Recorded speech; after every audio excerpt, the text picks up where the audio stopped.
Naligo ka na ba sa dagat ng basura? Nagpasko ka na ba sa gitna ng kalsada? Yan ang tanong namin, tuloy ka ba isa sa amin? Kailangan mo na ba mapapag-aral ka niya? Tutulungan tayo para magkatrabaho at ang kanyang plano ay magkabahay tayo. Si Peter ang tunay na mahirap, si Peter ang tunay na may malasakit, si Peter ang may kakayahan at gumawa ng sariling pangalan. Si Manny Villar ang magtatapos ng ating kahirapan.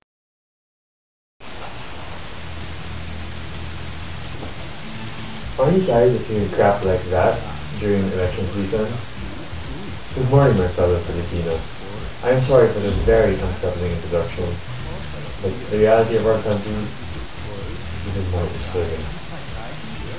Our government is filled with incompetent people parading around as if they are the people's champions. When you start hearing the cheesy jingles being blasted by the trucks and jeeps in the streets, you know that the campaigns are about to begin. If you're paying attention during the past elections, you'll remember jingles such as Sugod Kasama si Chief, Pia Pia Cayetano, and the one you just heard, the Manny Villar, Nakaliw ka na ba sa dagat ng basura? The alien thing about these songs isn't the fact that they're catchy, it's the fact that the message we deliver is a tad bit exaggerated. Let's take Manny Villar for example. His song claims that he's slamming oceans of garbage, had Christmas on the street. But is he really that poor?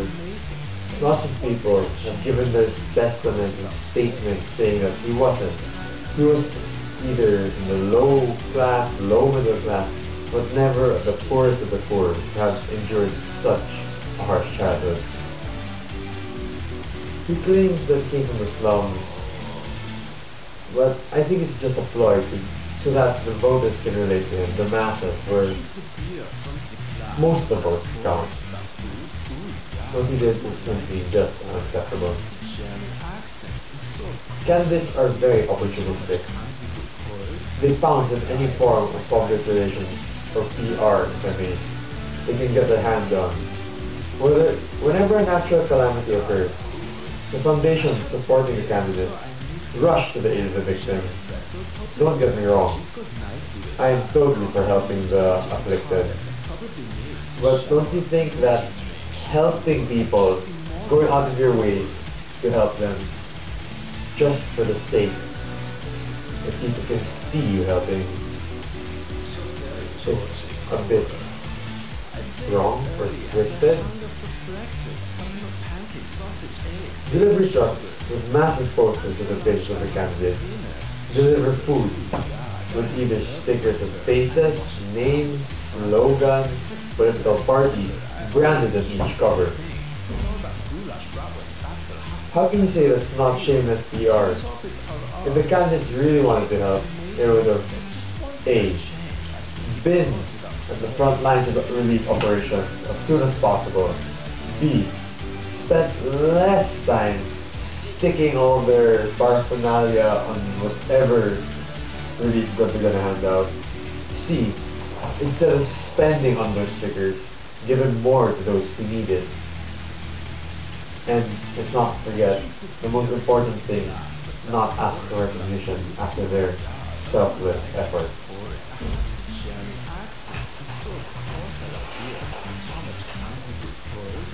Elections, like it or not, are just glorified popularity contests.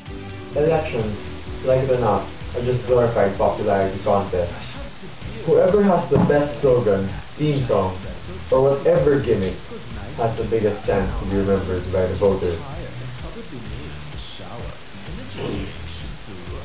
Lots of candidates who try to get into office are underqualified.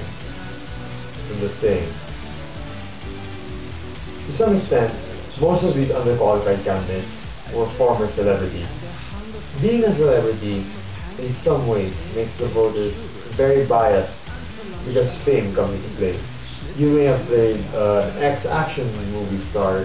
The hero saves the day, helps the poor, fights all the bad people, and always wins. This image is carried on into reality, and the voters, usually those from the, how do I say this, uneducated level, are affected by this scheme of most ex-celebrity candidates. They play the hero, then those who watch all their movies accept them as the hero. A slogan cannot compete with a familiar face, that of a celebrity.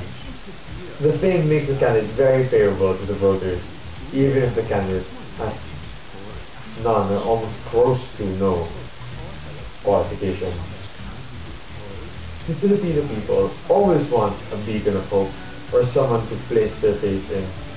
Politicians are very aware of this, and they do their best to exploit it. Promises are made in every advertisement, announcement, and every flyer printed, handed out to each passerby. The voters see these promises, and there's a spark of hope. Hope that some change will occur and make their lives better. These voters will follow that candidate because that hope lifts up their spirits. They think that the plight of poverty will be lifted by this specific person. But let's face it, after being elected, candidates hardly, close to never follow through on their promises.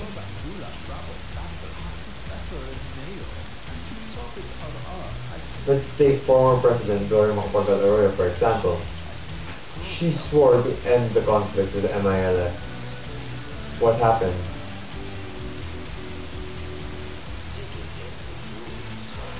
Promises are made not so that the public will like you.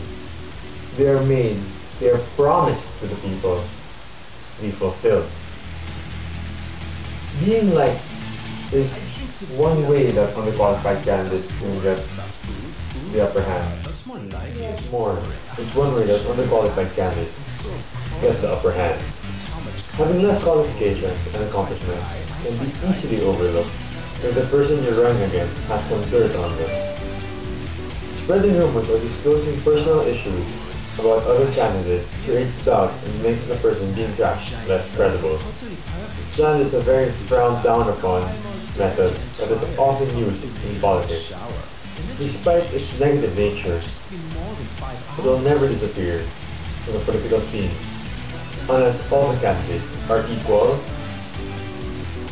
just as qualified as one another, aren't selfish about wanting to run, and really want to be elected, not simply by the people, but for the people.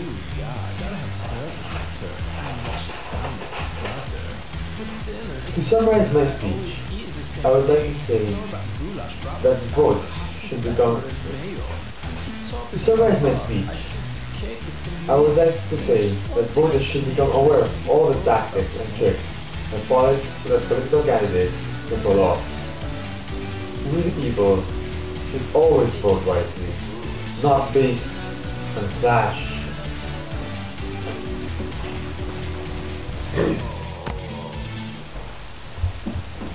To summarize my speech, I would like to say that voters should become aware of all the tactics and tricks that political candidates can pull off.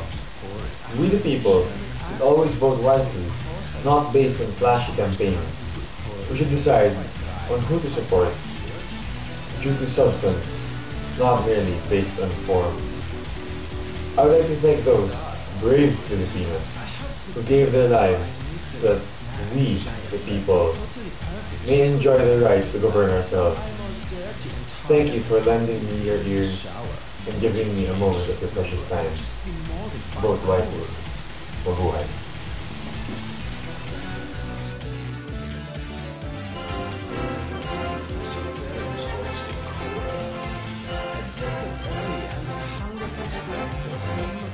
Sausage, eggs, bacon, sugar, and cinnamon. And for lunch, I had Sivona, schnitzel, ooh, yeah. Then I serve on my turn and wash it down with some butter. dinner is simple, I always eat the same thing. Sauerkraut, goulash, bratwurst, Spätzle, hot some pepper and mayo. To top it all off, I think the cake looks amazing. There's just one thing I change, I think it goes without saying.